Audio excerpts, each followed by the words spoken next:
నాది ప్రేమే కదరా, ఇది నీకు ఎందుకు అర్థం కాదురా?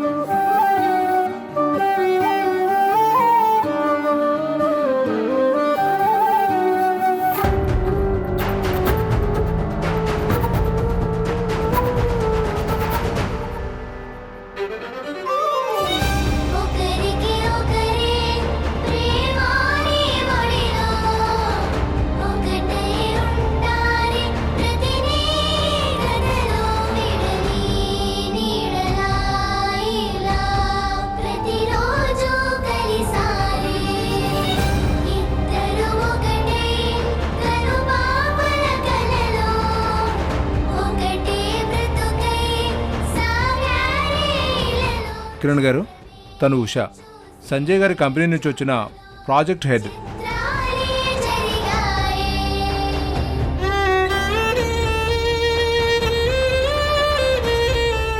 ఇక నుండి మీ ఇద్దరు ఒక టీంలా వర్క్ చేయాలి.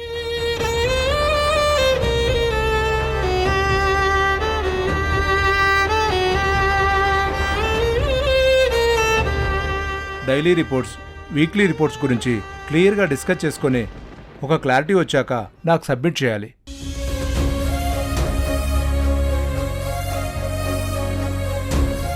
మీరు పని పట్ల ఎంత సిన్సియర్గా ఉన్నారు అనే దాన్ని బట్టి కన్స్ట్రక్షన్ పర్ఫెక్ట్గా జరుగుతుంది.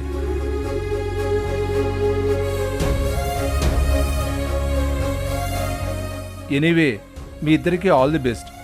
సంజయ్ గారు, నాకు చిన్న వర్క్ ఉంది, నేను ఇప్పుడే వస్తాను.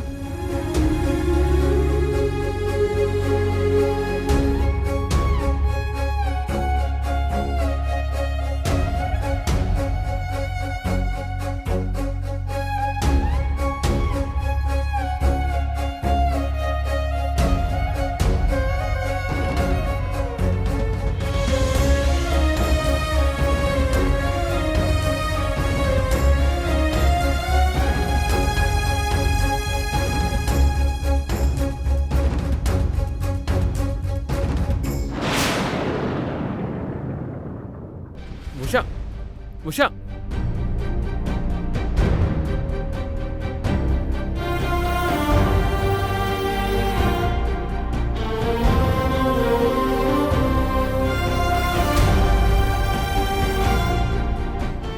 ఏమైంది ఉషా?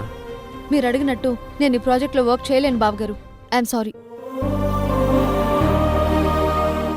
నువ్వెందుకు ఇలా మాట్లాడుతున్నావో నేను అర్థం చేసుకోగలను ఉషా, కానీ నేను నిజం చెప్తున్నాను.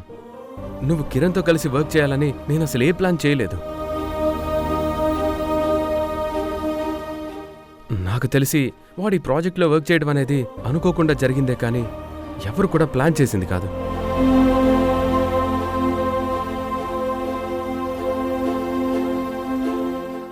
అయినా సునంద కన్స్ట్రక్షన్స్లో అంతమంది ఎంప్లాయీస్ ఉండగా ప్రభు కిరణ్ ఎందుకు సెలెక్ట్ చేశాడో నాకు అర్థం కావట్లేదు. మీరెన్ని చెప్పినా ఆయనతో కలిసి పని చేయడం అనేది కుదరదు బావగారు.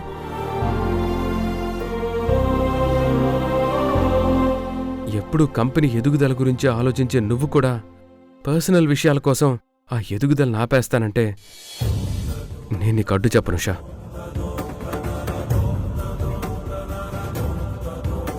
సరే బావగారు, మీ బాధని నేను అర్థం చేసుకుంటాను. మన కంపెనీ కోసం నేను ఆయనతో కలిసి వర్క్ చేస్తాను.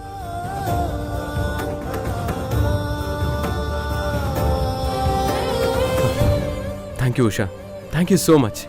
కంపెనీ బాగ్ గురించి మాత్రమే ఆలోచించే నువ్వు కిరణ్తో కలిసి వర్క్ చేయడానికి ఒప్పుకుంటావు నాకు తెలుసు. All the best.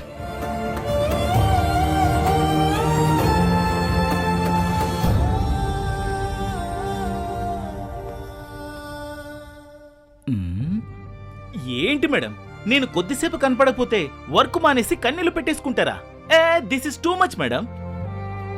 నా మూడేం బాలేదు, కొంచెంసేపు నన్ను డిస్టర్బ్ చేయకు. ఓకే మేడం, మరి ఉంటాను మేడం. Bye madam.